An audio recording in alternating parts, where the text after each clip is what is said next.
प्रथमं शैलपुत्री च द्वितीये ब्रह्मचारिणी तृतीये चंद्रघंटेति कुष्मांडेति चतुर्थकं पंचमं स्कंदमातेति षष्ठे कात्यायनीति च सप्तमं कालरात्रीति महागौरीति अष्टमं नवमं सिद्धिदात्री च नवदुर्गा प्रकीर्तितम्।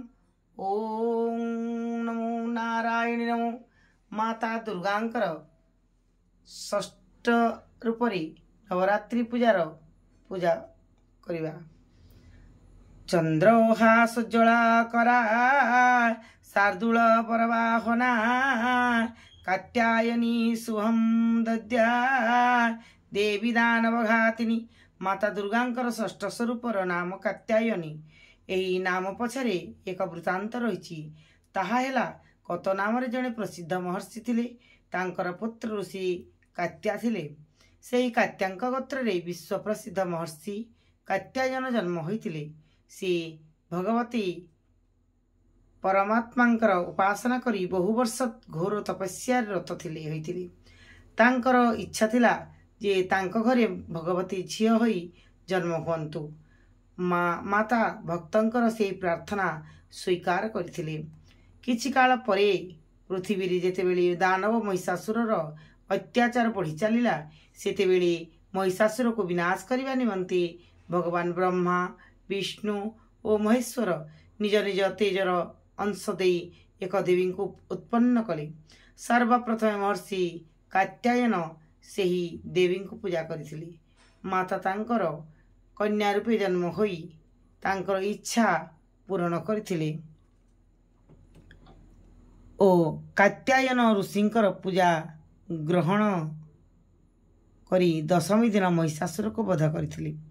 माता कात्यायनी हेउचंती अमोघ फलदायिनी। ब्रज गोपी माने भगवान कृष्ण को पति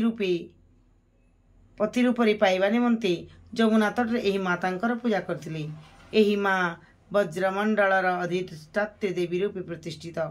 एही मांकर स्वरूप अत्यंत भव्य और दिव्य।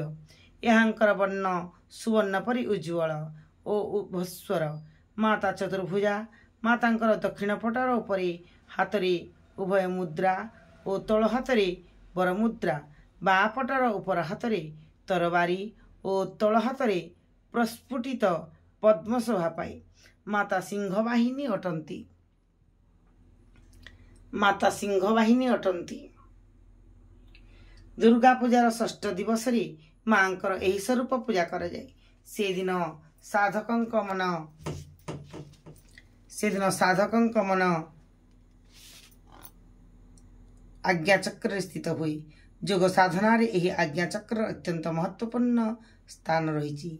एही चक्र रे स्थित मान साधक माता कात्यायनी चरण रे निजर सर्वस्व निवेदित करिदी। संपूर्ण आत्मदानकारी साधक अति सहज रे मांकर दर्शन पाई जाती। माता कात्यायनी को भक्ति और उपासना करी मनुष्य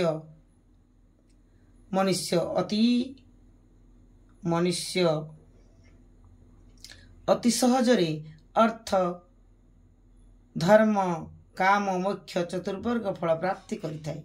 से इहलोक रे रही मध्य अलौकिक तेज और प्रभावर अधिकारी हो जाए। तार रोग शोक संताप भय आदि सर्वदा विनष्ट हो जाए।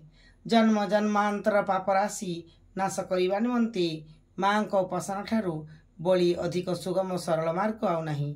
तांकर उपासक निरंतर मातृ सान्निध्य रे यह परम पदरे अधिकारी हो जाए। तेणु सर्वत्र भाव रे मांकर शरणागत होई तांकर पूजा उपासना रे तत्पर रहिबा उचित। जय माँ जगज्जननी। जय माँ कात्यायनी।